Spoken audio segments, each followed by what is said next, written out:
চোখ বন্ধ করে বলে দিতে পারি, তার মতো নেদারল্যান্ডস ভক্ত আপনি কখনোই দেখেননি।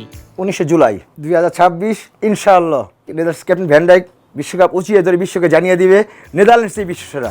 জীবনের পুরোটা জুড়েই যার ডাচ ফুটবল আর কমলার সাথে মাখামাখি। এখন তুমি কি চাও, এই ওয়ার্ল্ড কাপে তোমার এখানে 4টার জায়গা 4টা থেকে 5টা হয়ে যাক, নাকি এখানে একটা হোক? এই পাশে 5টা হয়ে যাক। এবার অন্তত কাপটা আমি নিব ইনশাআল্লাহ। এবার কাপটা আমি দিব না জার্মানিকে। ঘরের বিছানা বালিশ, হাতের মোবাইল, পায়ের জুতা, পরনের লুঙ্গি, পানির মগ থেকে চাবির রিং কিংবা খেলার তাস, ঘরের যেখানেই চোখ যাবে সেখানেই অরেঞ্জ আর্মিদের প্রতি অকৃত্রিম ভালোবাসার প্রতিচ্ছবি। আমার খুব একটা শখ যে নেদারল্যান্ডসের শার্ট পরা, টোটাল মজুরি সহ 400 টাকা আর 100 টাকা হলো প্রিন্ট, আমার টোটাল 500 টাকা পড়ছে।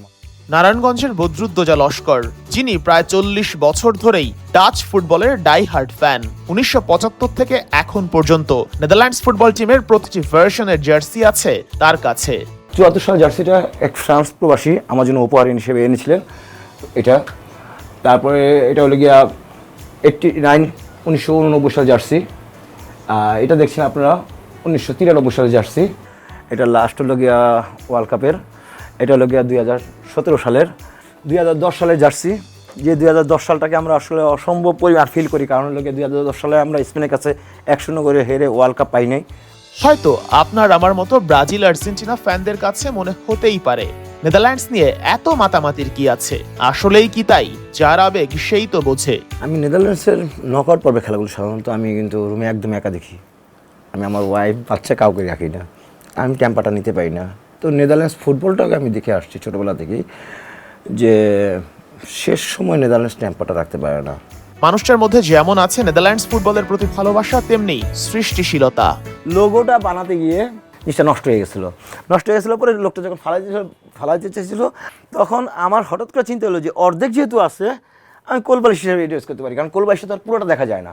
ওইটা আমার স্লোগান, যে Badruddoza Laskar, if you love football you must love Holland. যে মানুষটাকে নিয়ে এত কথা হচ্ছে, তার সঙ্গে একটু আড্ডা না দিলে কি হয়? বাংলাদেশের প্রেক্ষাপটে ব্রাজিল, আর্জেন্টিনা, জার্মানি, স্পেন, এই বলয়ের মধ্যে আসলে আমরা আটকে থাকি। কিন্তু আমার সঙ্গে এমন একজন বসে আছেন যার ব্যাপারে আসলে বলার কিছু নেই। তার পোশাক আশাকই বলে দিচ্ছে, পুরোটা জুড়েই নেদারল্যান্ডস বা হল্যান্ড। পায়ের জুতা থেকে শুরু করে পরনের লুঙ্গি, হাতের ব্রেসলাইট কিংবা টি শার্ট বা জার্সি, পুরোটাই নেদারল্যান্ডস। আমি একটা কনফিউশন ক্লিয়ার করি, সেটা হচ্ছে আমরা যেখানে বসে আছি কনফিউজড হওয়ার কোনো কারণ নেই যে আমরা বসে আছি কোনো শপে বা হচ্ছে কোনো শপিং সেন্টার কিংবা হচ্ছে কোনো স্পোর্টস সেল সেন্টারে বসে আছি, ব্যাপারটা একদমই নয়। এইটা হচ্ছে ওনার বেডরুম, যে রুমে উনি থাকেন, এবং এই রুমটা এভাবেই ডেকোরেট করা, পুরোটাই নেদারল্যান্ডস দিয়ে। তার কাছে আসলে জানতে চাইব, আপনি কবে থেকে নেদারল্যান্ডসের সাপোর্টার? আমার জন্ম 1980 সালে। আমার বয়স যখন মাত্র 8, তখন আমি প্রথম ফুটবল বুঝি। আর প্রথম ফুটবল বোঝার পরে আমি দেখছিলাম ইউরো কাপ 1988-তে রুটগুলিত, নেদারল্যান্ডসের রুটগুলিত কাপড় ধরে বিশ্বকে জানিয়ে দিয়েছিল যে আমরা ইউরো সেরা। আমি আসলে তখন থেকে নেদারল্যান্ডস ফুটবলটাকে ভালোবাসি। কেউ তো চিন্তাও করতে পারবে না যে কারোর পায়ে নেদারল্যান্ডসের জুতা থাকবে, আবার পরনে থাকবে নেদারল্যান্ডসের লুঙ্গি, হাতের ব্রেসলাইট পর্যন্ত মানা যায়। কিংবা হচ্ছে আমি আপনার মোবাইলটা দেখাচ্ছিলাম, যে এই যে ফোল্ডিং সেট, পেছন সামনে সব সাইডে আসলে নেদারল্যান্ডস। মানে এত কিছু আসলে কিভাবে সম্ভব হলো? আসলে আমি আর কি রাস্তা দিয়ে যাচ্ছিলাম, তখন আমি মোবাইলের একটা দোকানে গেলাম। মোবাইলের দোকানে গিয়ে দেখি খুব অল্প দাম, এটা কিন্তু আইটেলের মোবাইল, কিন্তু কালারটা হলো গিয়ে নেদারল্যান্ডসের, ব্যাক সাইড পুরোটা নেদারল্যান্ডসের। মানে আপনি জাস্ট দেখেই যে এটা কি করা যায়, নেদারল্যান্ডসের যেহেতু অরেঞ্জ কালারের মোবাইলটা। ও আচ্ছা, ফোনটা শুরুতে অরেঞ্জ কালার ছিল, বাকি যা করার আপনি করে নিয়েছেন। দামটা কিন্তু 2200 টাকা। আচ্ছা, ঠিক আছে। তো আমি চিন্তা করলাম যে না, যেহেতু একবারে মোটামুটি একটু কম দামে একটা মোবাইল আছে, এটা কাস্টমাইজ করে নেদারল্যান্ডসে আনলে কি হয়। তারপর দেখলাম যে না, আমি লোগোগুলি বানাইলাম, লেখাগুলি কাস্টমাইজ করলাম, পতাকা কাস্টমাইজ করলাম। কাস্টমাইজ করার পরে আমি এই ফিনিশিংটা আনছি। আমি যখন মোবাইলটা ইউজ করি, তারা খুব করে যে নেদারল্যান্ডস, সবাই তো জানি আমি নেদারল্যান্ডসের ফ্যান, যে নেদারল্যান্ডসের মোবাইল তুমি কীভাবে সংগ্রহ করলা? সেই যে যেটার উপর আপনি বসে আছেন, এই এইটা কোথায় পেয়েছেন? এটা আসলে যারা ফুটবল বিলটা বানায়, আমরা যখন ফেসবুকে স্ক্রল করি, তখন অনেক কিছু আমরা কাস্টমাইজ করার জন্য পাই। এই যে রুমের টোটাল কালেকশনটা আপনি বলেছেন সম্ভবত 2010 থেকে শুরু। আমি 2010 সাল থেকে আমার টোটাল কালেকশন শুরু করি। কেউ স্ট্যাম্প কালেকশন করে, কেউ বিভিন্ন দেশের টাকা সংগ্রহ করে, বিভিন্ন একজনের এক শখ থাকে। তো আমার শখই হলো গিয়ে নেদারল্যান্ডসের জিনিসপত্র কালেকশন করা। যেমন আমার কাছে 2010 সালে যখন ওয়ার্ল্ড কাপ শুরু হয়, সেই ওয়ার্ল্ড কাপের আগে থেকে মূলত 6 মাস আগে থেকে আমার কালেকশনগুলি শুরু। আমার জায়গায় 1974 সাল থেকে কালেকশন আসছে। মানে 1974 সালে জার্সি তো আমাদের দেখিয়েছেন। বাসায় কখনো এটার জন্য প্রবলেমে পড়তে হয়নি? ভাবি কখনো মানে প্রশ্নবিদ্ধ করেনি যে একটা রুম বাসার আপনি এভাবে দখল করে রাখছেন নেদারল্যান্ডস দিয়ে? কাছে তো আসলে অনেক কিছুই ছাড় হয়। আমি আমার ওয়াইফকে অনেক বেশি ভালোবাসি, আমাদের কিন্তু লাভ ম্যারেজ। বিরক্ত হয়, বলে যে তুমি যে এরকম একটা রুম পুরোটা দখল করে রাখছো। ভালোবাসা মানুষের বিভিন্ন দিক মানুষের দুর্বল থাকে, এক একজন মানুষের দুর্বলতা এক একটা দিকে। আমার দুর্বলতা নেদারল্যান্ডস ফুটবল, আর এটা আমার ওয়াইফ খুব সুন্দরভাবে মাইনে নিয়েছে। হ্যাঁ, আমার দুই ছেলে জার্মানি সাপোর্টার। সাধারণত আমরা বাংলাদেশে কি দেখি, সাধারণত আর্জেন্টিনা, ব্রাজিল, বেশি গেলে স্পেন, পর্তুগাল। আমার এই বড় ছেলে, ওদের আমি ইউটিউবে খেলা দেখাইছি, যখন নাকি ছোটোবেলায় যখন ইউটিউবে খেলা দেখেছি বিভিন্ন দেশে খেলা, সেটা Argentina, Brazil, Spain, Portugal, Netherlands, Germany, সব দেশে প্রায় খেলা দেখাইছি। খেলা দেখার পরে ওদের যখন বলতাম যে কার খেলা তোমার সবচেয়ে বেশি ভালো লাগে, যেটা তোমার চোখের ভালোবাসা থাকবে সেটার প্রতি তুমি দুর্বলতা পাবে। তো আমার বড় ছেলে যেমন প্রথমে জার্মানির ভালোবাসা সিগ্ন হয়ে বলতে জার্মানি সাপোর্ট করে, আর ছোটো ছেলে যে আছে ও জার্মানি সাপোর্ট করে। মানুষ সাধারণত বিভিন্ন দিকে অ্যাট্রাক্ট হয়। ও আসলে ওর ভাইকে অনেক ভালোবাসে, ভাইয়ের ভালোবাসা থেকে ও জার্মানি সাপোর্ট করে।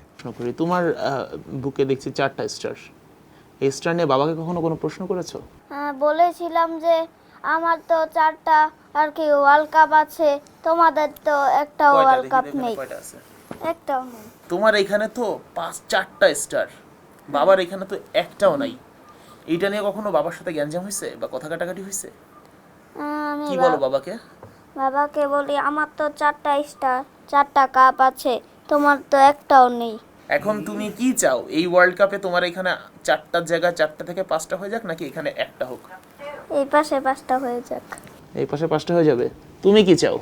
আমিও চাই যে আমাদের 5টা হয়ে যাক। এখানে একটাও দেখতে চাও না? না, মার্টিনেজের সামনে তো টাই ব্রেক মানেই অন্যরকম ব্যাপার, এবং 2014তেও আপনাদের একই অবস্থা হয়েছিল আর্জেন্টিনার সামনে। কষ্ট লেগেছিল কেমন? আমি নেদারল্যান্ডসের নকআউট পর্বে খেলাগুলো সাধারণত আমি কিন্তু রুমে একদম একা দেখি। আমি আমার ওয়াইফ বাচ্চা কাউকে রাখি না, আমি টেম্পারটা নিতে পারি না। তো নেদারল্যান্ডস ফুটবলটাকে আমি দেখে আসছি ছোটোবেলা থেকেই, যে শেষ সময় নেদারল্যান্ডস টেম্পারটা রাখতে পারে না। এটা দুর্ভাগ্যজনক। আপনি দেখবেন লাস্ট ইউরোতে সেমিফাইনালে আমরা ইংল্যান্ডের সাথে অতিরিক্ত সময় গোলটা খেয়ে কিন্তু আমরা সেমিফাইনাল থেকে ছিটকে গেছি। আপনার তো বিশ্বাস এবার নেদারল্যান্ডস চ্যাম্পিয়ন হবে। কোন দলকে হারিয়ে চ্যাম্পিয়ন হবে? ডেফিনেটলি আর্জেন্টিনাকে হারিয়ে, মানে আর্জেন্টিনাকে হারাতে হবে। কেন, কারণটা কি? আর্জেন্টিনার সাথে আমরা পর আর কি লাস্ট দুইটা ওয়ার্ল্ড কাপে টাইব্রেকারে হেরে বাদে, লাস্ট মানে 14 এবং 2022। তো আর্জেন্টিনাকে হারিয়ে বিশ্বকাপ জেতার একটা আর মজাটাই আমার জন্য আলাদা থাকবে। কারণ আরও কোনো কারণের মধ্যে হলে আমার ওয়াইফ আসলে আর্জেন্টিনার ভক্ত, আর্জেন্টিনার সাপোর্টার। ওর কাছে অনেকবার আমার কথা শুনতে হয়েছে। আমি চাইতেছি এবার অন্তত সেটা প্রতিশোধ নিতে, যে না, আমরা আর্জেন্টিনাকে হারিয়ে এবার ওয়ার্ল্ড কাপ নেব, এবং আমি তোমাকে দেখিয়ে দেবো যে না, নেদারল্যান্ডস বিশ্বসেরা। যদি আর্জেন্টিনা না হয়, ধরুন আর্জেন্টিনা ফাইনালে না উঠলো, সেকেন্ড চয়েস কে আপনার ফাইনালে? পর্তুগাল। কেন? 2016 সালের ইউরোতে 16টা কার্ড দেখার অনুমতি ছিল। সেই ম্যাচটা আমাদের জয় ম্যাচটা আমাদের কাছে পর্তুগাল ছিনিয়ে নিয়েছিল। এমনকি 2018 সালের এই যে ন্যাশনাল কাপ ফাইনালটা, সেটাও কিন্তু আমরা পর্তুগালের কাছে হারে কিন্তু আমরা নেদারল্যান্ডস জার্মানি ফাইনাল হলে সেটাও কিন্তু আমার জন্য খুব ভালো লাগবে, খুব বেশি ভালো, কারণ আমার ছেলেরাও খুশি হবে, আমি খুশি হবো। কিন্তু কাপটা আমি চাই, এবার অন্তত কাপটা আমি নিব ইনশাআল্লাহ। এবার কাপটা আমি দিব না জার্মানিকে। যদিও জার্মানি আর নেদারল্যান্ডস কিন্তু ফুটবলের সবচেয়ে বড় শত্রু, কিন্তু অনেকেই ভাইবা অবাক হয় যে আপনার ছেলেরা জার্মানি করে, আপনি নেদারল্যান্ডস করেন। তো নেদারল্যান্ডসের ব্যাপারটা হলো খেলার মধ্যে শত্রুতা আছে দেশ টু দেশ, আমাদের বাপ ছেলের মধ্যে তো কিছু নাই। এমন কিছু হয়েছে যে আপনার ধরেন যে কিছু জিনিস কালেক্ট করতে গিয়ে বা কিনতে গিয়ে অন্য ফ্যামিলির জন্য একটা দরকারি জিনিস কেনা হয় না, এমন কখনো হয়েছে? অনেক হয়েছে। একটু যদি বলতেন। আমি ধরেন আমার ওয়াইফের জন্য কোনো একটা কিছু কিনতে গেছি, আমরা মার্কেটে গেছি, অথবা তার জন্য একটা জামা কিনবো, অথবা নর্মাল নিত্য প্রয়োজনীয় জিনিসপত্র কিনবো। এমন সময় আমার নেদারল্যান্ডস একটা জার্সির চোখে পড়ে গেছে, অথবা নেদারল্যান্ডস একটা ট্রাকসুট চোখে পড়ে গেছে। তখন আমি যেমন কী করছি, আমি এমন বলতেছি যে ঠিক আছে, তোমাকে আমি সামনের সপ্তাহে কিনে দিই, আমি নেদারল্যান্ডসের জার্সিটা কিনি। তো একটা জিনিস জানে, আমি নেদারল্যান্ডসের কোনো কিছুতে চোখ পড়লে আমি সেই চোখ সরাইতে আমার খুব কষ্ট হয়। তখন আমি নেদারল্যান্ডসের জার্সিটা, এইভাবেই আমার জার্সির কালেকশনগুলো এইভাবে বাড়ছে। যখনই চোখে পড়ে আমি সাথে সাথে দাঁড়িয়ে নিই। তার দীর্ঘ 16 বছর ধরে আমার কালেকশন। কি পরিমাণ জার্সি আছে টোটাল, যদি সংখ্যার হিসাব করি? সংখ্যার হিসাব ধরলে আমার প্রায় 100+। 100+ আছে, তবে 80টার উপরে প্রকার, একটার সাথে আরেকটা মিলবে না আমার, এরকম 80 প্রকারের উপরে জার্সি আছে আমার।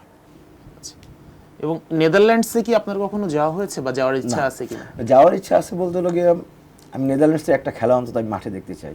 আজকের আলোচনাটা আমার জন্য যেমন একেবারে ভিন্ন ছিল, ঠিক একইভাবে দর্শকদের জন্য, কারণ এমন একটা জায়গায় আমি বসেছি, মানে বোঝার উপায় না এটা কারোর বেডরুম হতে পারে, আর সেটা ব্রাজিল বা আর্জেন্টিনা নয়, ইভেন পর্তুগাল নয়, নেদারল্যান্ডস।